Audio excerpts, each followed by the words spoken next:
안녕하십니까. 1일 합격 노트 7주차 핵심 이론 강의 확인을 한번 해보겠습니다.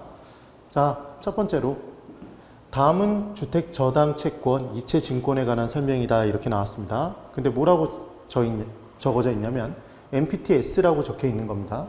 MPTS를 딱 보자마자 패스스루가 기억나시면 됩니다. 다 넘긴 겁니까? 누구에게 넘겼다? 투자자에게. 그래서 모저당, 주택 저당 채권 자체를 아예 투자자에게 넘긴 것. 이게 이체증권, 지분형 저당담보부 증권이었습니다. 그래서 저당권과 원리금 수취권이 다 투자자에게 넘어갔기 때문에 투자자가 저당권과 원리금 수취권에서 발생한 저희가 원조다. 이자율 위험과 조기 상환 위험을 다 감수해야 되더라. 그래서 1번. 저당 채권을 집합화하여 증권의 형태로 바꾸어서 이를 투자자에게 매각함으로써 자금을 조달하는 방식이다. 자산을 매각했으니까 들어온 돈은 이제 발행기간의 돈이 되는 겁니다. 지분형 저당담보부 증권. 2번. 발행기간이 채무자에게서 수령하는 상환액과 채무자, 갑이 지불하는 저당 지불액이 있을 겁니다. 원리금. 근데 원리금 수취권이 지금 발행기관에게 없고 누구에게 넘겨버렸다? 투자자에게. 그러니까 갑 입장에서는 1차 저당시장의 저당차 입자는 누구의 존재를 알 수 없다.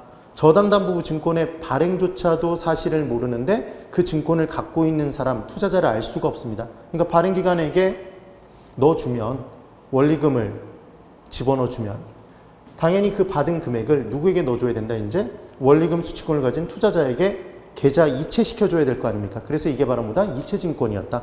그럼 얘는 매 월마다 지급되는 겁니까? 이게 중요한 포인트였다.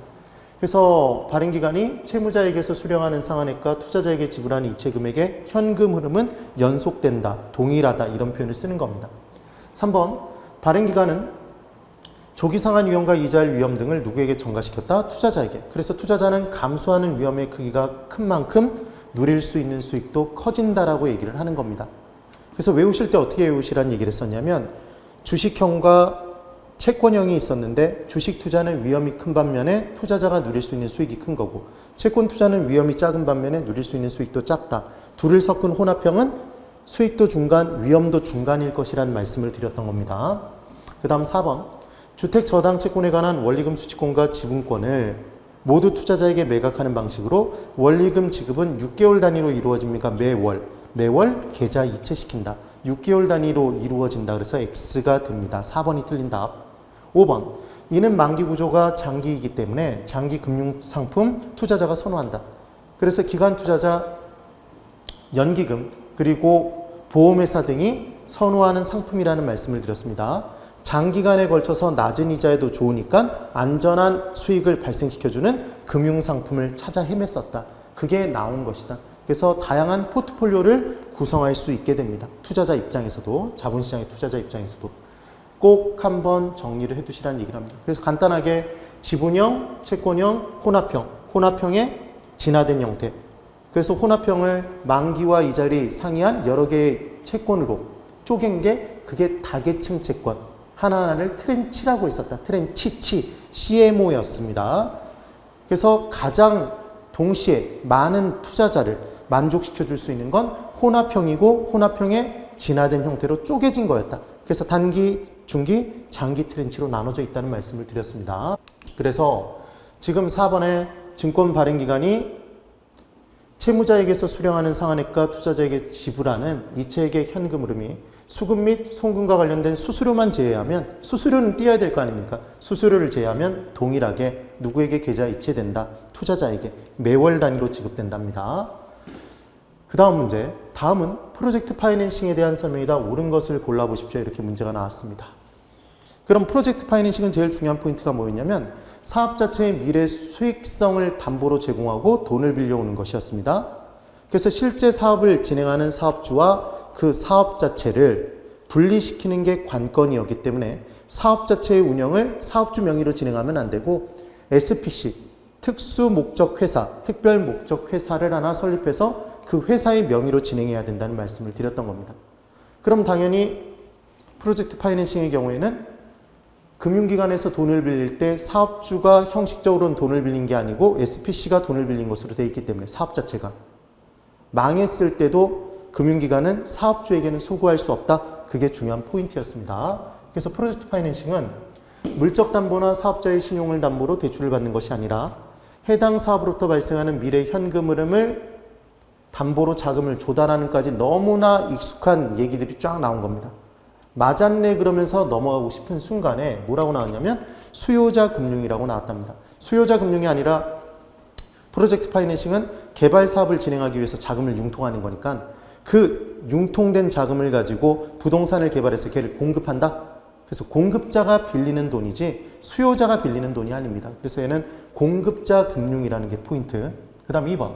원리금 상환은 해당 사업에서 발생하는 현금 흐름에 의존하므로 사업의 수익이 만약에 단기간에 걸쳐서만 발생된다면 누가 그걸 믿고 돈을 빌려주겠습니까? 그러니까 단기적이 아니라 장기적이고 안정적으로 고수익이 발생하는 사업이어야지만 이게 가능할 것이다. 그래서 보통 대규모 프로젝트나 해외 건설 사업 부분에 많이 이루어지는 내용이었습니다. 단기적이 틀린 겁니다. 쭉 섞여져 버리면 정말 헷갈립니다. 그 다음 3번. 사업이 망할 경우에는 사업의 수익성을 담보로 한 대출이기 때문에 사업주는 개인적인 채무를 지지 않는답니다. 이 말이 곧 금융기관은 사업주에게 소구할 수 있다 없다? 없다. 그래서 얘가 비소구 금융인데 현실적으로는 신용을 일부 제공하기 때문에 제한적인 소구 금융이 되는 경우가 많습니다. 그러나 이 경우에도 해당 사업에서 발생하는 현금 흐름이나 자산의 범위 내에서는 사업 자체에다 돈을 빌려줬으니까 망하면 사업 자체 자산 범위 내에서는 돈 돌려내 달라고 얘기할 수 있는 겁니다. 소구가 가능하더라. 이 내용. 그래서 3번이 맞는 답입니다. 그 다음 4번. 사업의 수익성으로 담보대출이 가능하므로 반드시 신용도가 높은 사업자만이 대출을 받을 수 있다. 사업주의 신용도와는 기본적으로 상관이 없는 게 프로젝트 파이낸싱이었습니다. 왜냐하면 신용을 담보로 제공하거나 사업주의 부동산을 물적 담보로 제공하는 것이 아니기 때문에 그런 겁니다. 그 다음 5번. 다양한 사업 주체가 해당 사업에 참여하고 이해 당사자 간의 위험 분산이 가능하지만 그래서 금융기관은 일반 기업 금융보다 물적 담보 제공받거나 신용 담보 제공받은 경우보다는 프로젝트 파이낸싱에 의해서 돈을 빌려주게 되면 사업 자체 자산 범위 내에서만 채권 금액을 소구해 와야 되기 때문에 돌려받을 수 있기 때문에 감소하는 위험의 크기가 큰 겁니까, 여러분? 예, 위험의 크기가 크답니다. 그럼 그 위험의 크기가 큰 반면에 높은 이자를 적용하는 거다. 그래서 안정적인 프로젝트 파이낸싱 사업이 이루어지면 좀 더 높은 수익을 누릴 수 있다는 게 금융기관의 장점이지만 감소하는 위험의 크기가 크기 때문에 그 위험을 줄이고자 보증, 보험 등에 가입할 수 있습니까? 그래서 이해관계인이 많아진다는 말씀을 드렸던 겁니다. 그래서 이해관계인의 계약관계에 의해서 만약에 이해관계 조정이 잘 이루어지지 못하면 사업기간이 연장돼 버리기도 하는 겁니까? 근데 지금 이해 당사자 간의 계약관계에 의해서 최대한 사업을 빨리 진행할 수 있는 장점이 있다 그래서 X입니다. X. 꼭 기억을 해두시고 프로젝트 파이낸싱에서 중요한 포인트는 금융기관 입장에서는 사업주가 사업 자체를 통해서 들어온 현금 유입된 금액을 마음대로 유용하면 큰일 나는 겁니다. 그래서 별도의 계정을 에스크로우 계정으로 운영한다는 얘기를 했지 않습니까?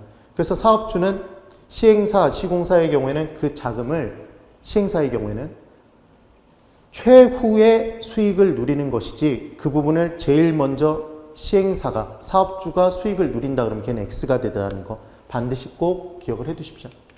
그래서 지금 이렇게 쭉 제가 설명을 드려본 겁니다. 정확하게 기억을 해 두시기 바랍니다. 저당담보부 증권의 내용도 하나의 시험 문제로 충분히 출제가 가능하고 그리고 프로젝트 파이낸싱도 별도로 시험 문제 나올 수 있기 때문에 반드시 정확한 확인이 필요하십니다. 건강 유의하시면서 열공하십시오. 그래서 지금 남아있는 기간 동안에 적어도 1일 한 4강 정도는 하시면서 공부하시면 충분히 합격하실 수 있을 겁니다. 여러분 힘내십시오. 여기까지입니다.